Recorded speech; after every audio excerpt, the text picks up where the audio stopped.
வணக்கம். இரவு நேர பிரதான செய்திகளின் ஊடாக நர்மதா சிறில். முதலில் தலைப்பு செய்திகள். பல நாடுகளின் தூதுவர்களுக்கும் பிரதமருக்கும் இடையில் சந்திப்பு.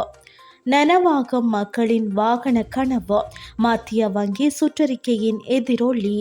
சிறைச்சாலையில் இருந்து தப்பிக்க முயன்று ஆற்றில் குதித்த நபர் மாயம். வெளிநாடொன்றில் பேருந்து விபத்து, குழந்தைகள் உள்ளிட்ட 10 பேர் பலி. இனி விரிவான செய்திகள்.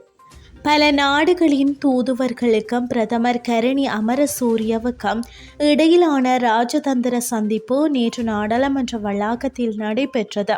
இதன்போது பூட்டான், கசகஸ்தான், ஜோர்தான், உஸ்பெகிஸ்தான் மற்றும் எரிட்ரியா ஆகிய நாடுகளின் தூதுவர்களுடன் இந்த சந்திப்பு இடம்பெற்றுள்ளது. குறித்த சந்திப்பின் போது நாட்டின் வளர்ச்சி மற்றும் ஜனநாயக மாற்றத்தை ஆதரிப்பது குறித்து கவனம் செலுத்தப்பட்டுள்ளது. அத்துடன் கல்வி, கலாச்சார பரிமாற்றம், ஏற்றுமதி, சுகாதார சேவைகள் மற்றும் சுற்றுலாத்துறையின் வளர்ச்சி ஆகிய துறைகளிலும் கவனம் செலுத்தப்பட்டது. கடந்த வாரத்தில் இருந்து வாகனங்களுக்கான நிதியளிப்பு கடன்களை நாடும் வாடிக்கையாளர்களின் எண்ணிக்கை அதிகரித்து வருவதாக அந்த துறையை சேர்ந்த நிறுவனங்கள் தெரிவிக்கின்றன. வாகன நிதியளிப்புக்கான கடன் மதிப்பை மாற்றி மத்திய வங்கி வெளியிட்ட சுற்றறிக்கை இந்த முன்னேற்றத்திற்கு வழிவகுத்துள்ளதாக அவர்கள் குறிப்பிட்டுள்ளனர். அதன்படி முச்சக்கர வண்டிகளை வாங்க விரும்பும் வாடிக்கையாளர்களின் எண்ணிக்கையும் கணிசமாக அதிகரித்து வருவதாகவும் தெரிவிக்கப்பட்டுள்ளது.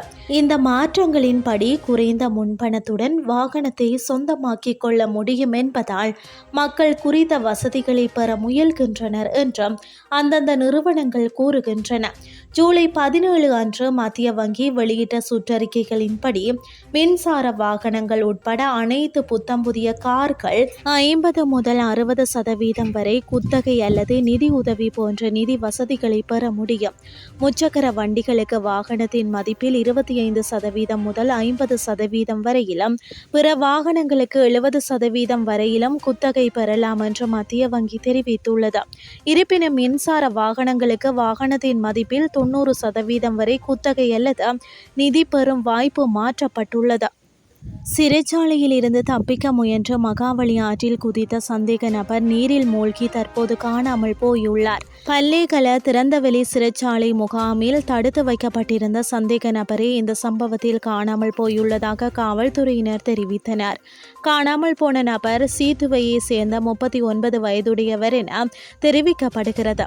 காணாமல் போன சந்தேக நபரை கண்டுபிடிப்பதற்கான தேடுதல் நடவடிக்கைகள் தற்போது நடைபெற்று வருவதாக காவல்துறையினர் தெரிவித்தனர். இனி வெளிநாட்டு செய்திகள். வியட்நாமில் இடம்பெற்ற பேருந்து விபத்தில் சிக்கி குழந்தைகள் உள்ளிட்ட 10 பேர் உயிரிழந்துள்ளதாக சர்வதேச ஊடகங்கள் செய்தி வெளியிட்டுள்ளன. வியட்நாமில் கனோயில் இருந்து டனாங்கிற்கு நேற்று பேருந்து சென்று கொண்டிருந்த போது இந்த விபத்து ஏற்பட்டுள்ளது. இந்த பேருந்து திடீரென வீதியை விட்டு விலகி போக்குவரத்து அடையாள பலகைகளில் மோதி கவிழ்ந்து விபத்துக்குள்ளானது. இந்த விபத்தில் குழந்தைகள் உள்ளிட்ட 9 பேர் உயிரிழந்துள்ளதுடன் மேலும் 16 பேர் காயமடைந்துள்ளனர்.